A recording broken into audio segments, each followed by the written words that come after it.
boa noite, pessoal. Correção e revisão para a prova de análise de imagens, parte de membros inferiores. É a correção da atividade que eu passei anteriormente e que vocês me devolveram valendo nota. Perguntinha 1. É um complete, né?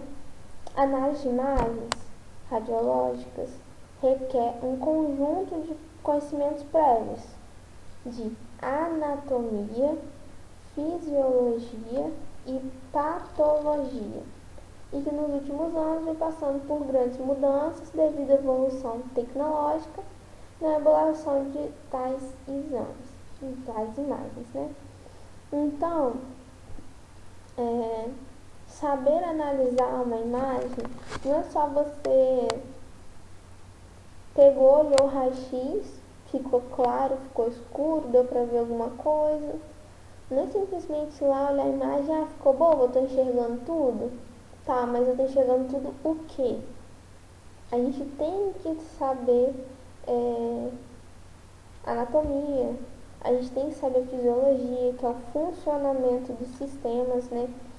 Então, assim, a gente tem que saber a anatomia e a fisiologia, isso é o principal. Porque a gente sabendo a anatomia, a gente consegue analisar aquela imagem e ver se tem alguma coisa de diferente, alguma coisa estranha, ou se aquilo está normal. Mesmo que você não saiba identificar a patologia, você tem que saber se tem alguma coisa anormal ou não naquela imagem. Não é simplesmente ir lá, fazer o exame, posicionar o paciente lá de qualquer jeito e apertar botão. Ser técnico de radiologia não é só apertar botão como as pessoas acham. A gente tem que saber isso, porque às vezes a gente consegue identificar uma patologia, alguma fratura, alguma coisa, e a gente consegue tomar a decisão de, às vezes, realizar uma incidência complementar daquele exame, para o médico visualizar melhor e poder dar um laudo preciso. Então a gente tem que saber anatomia, fisiologia, e agora a gente vai estudar um pouco, né, disso, analisando as imagens. Vocês já tiveram aula de patologia, então vocês já têm uma noção das patologias e a gente vai analisar as imagens em cima disso, dessas coisas que já foram estudadas previamente. A segunda pergunta. Cite e explique 2 benefícios e 2 consequências negativas sobre a imaginologia. A gente sabe que a imaginologia ela veio para ajudar, a gente sabe que teve consequências negativas. Eu pedi vocês para citarem só 2, né? Citar, explicar, mas eu vou explicar todas. Ela deu maior segurança e apoio para tomadas de decisões para o tratamento. Com a nossa imagem, com a imagem que a gente gera, que a gente produz, a gente consegue auxiliar o médico, né, para tomar uma decisão. Ele olha aquilo dali, aquela imagem, e consegue analisar o tamanho da lesão, do trauma, do que aconteceu ali com o paciente e qual que é o melhor método para tratar aquilo. Se vai precisar de uma cirurgia, se vai precisar amputar, o que ele vai precisar fazer. E também proporcionou diagnósticos mais precisos, porque eles conseguem analisar melhor as estruturas, conseguem visualizar dentro do paciente de uma forma muito precisa e sem precisar das laparotomias exploratórias, que são aquelas cirurgias em que o paciente precisa ser aberto para poder avaliar anatomicamente os sistemas, para ver o que tem de errado, se tem algum tumor, alguma lesão, se tem alguma distensão, alguma hemorragia. o que o paciente tem. Então, aboliu isso. Através do exame de imagem, às vezes raio-x ou até mesmo uma tomografia, o médico consegue olhar isso sem ter que fazer uma cirurgia, causando gastos para a instituição, perca de tempo, e causando também um trauma para o paciente, né? Porque tem que abrir ele, fazer uma cirurgia, vai ter que sedar ele, entubar, então evita todo esse desgaste, essa perca de tempo. E o exame por imagem, ele é bem rapidinho, consegue avaliar o que o paciente tem para poder decidir qual que vai ser o tratamento para aquele paciente. E também ampliou e diversificou os procedimentos cirúrgicos e também terapêuticos, porque com o arco cirúrgico o médico consegue ver ali em tempo real o que está acontecendo dentro do paciente, se ele está fazendo o procedimento certo, processos hemodinâmicos, né, que usa também o intensificador para poder olhar ali em tempo real o que está acontecendo dentro do paciente.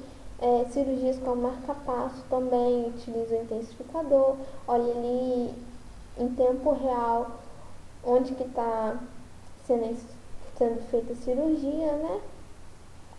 Então isso assim ampliou, diversificou e ajudou muito na hora de fazer esses procedimentos e dá mais segurança também na hora de realizar eles. Mas como a gente sabe que nem tudo são flores, né? Também tem aquelas rivas.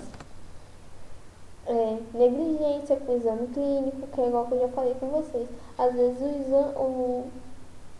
o médico tá ali, olha só o paciente mais ou menos e negligencia com a parte dele, com o exame clínico que ele tem que fazer um exame, os testes com pacientes, às vezes em vez de ele fazer todo o exame clínico, ele já manda direto para o setor de imagem. Então, assim, às vezes não precisaria irradiar esse paciente para descobrir o que ele tem. Poderia ser feito um exame clínico mais específico e descobriria.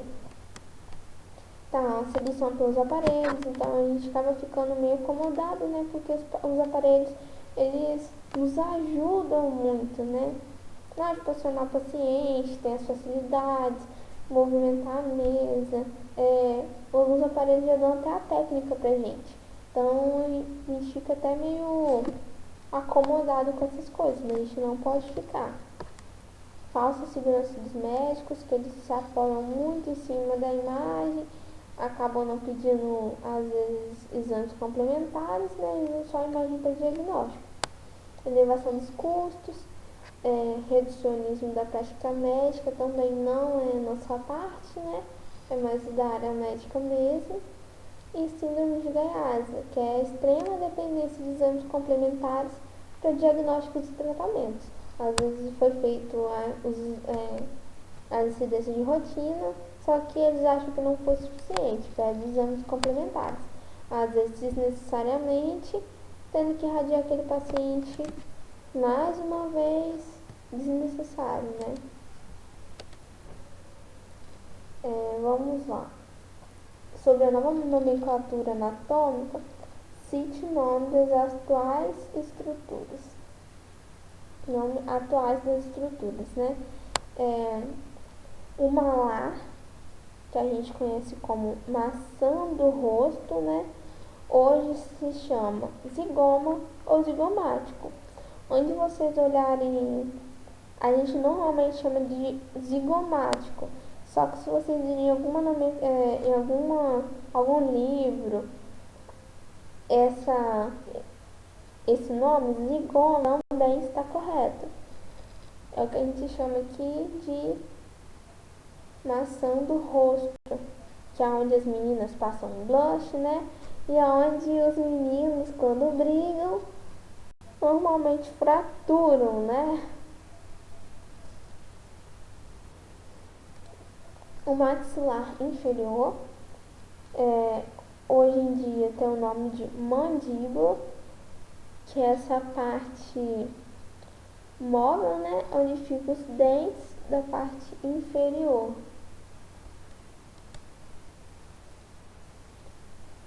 Pituitária, que é a hipófise, né, que é a principal glândula endócrina do nosso corpo. Ela que comanda todas as outras glândulas endócrinas. Ela fica ali na altura do osso temporal, né? E ela comanda, por exemplo, pâncreas, tireoide. É ela que manda o comando para as outras glândulas endócrinas. Ela é a principal. Se acontece algum problema nela, algum distúrbio, algum tumor, desencadeia toda a parte endócrina do corpo, porque ela que é a principal, a que comanda tudo. Então, se acontecer alguma coisa, desencadeia todo o resto. A amígdala, que hoje em dia é tonsila, né? Um nome um pouquinho mais difícil, mas é aquele aglomerado de células de defesa, né, que ficam dentro da garganta. Essa partezinha aqui. Pomo de Adão, que hoje em dia é a proeminência laríngea, que é essa parte mais alta que nós temos no pescoço. As mulheres não têm tanto, mas nos homens é mais fácil de visualizar, né? O que a gente chama de gogó. Fica aqui no meio do pescoço, é a partezinha mais altinha. Em perfil dá pra ver melhor essa proeminência, né? Cúbito, que é a una, que é o osso mais fininho, né, do antebraço. É o osso lateral. A rótula, que hoje em dia é a patela, que é o maior osso sesamoide do corpo, né, e faz parte ali do joelho, que ela faz a articulação com o fêmur, a parte distal do fêmur.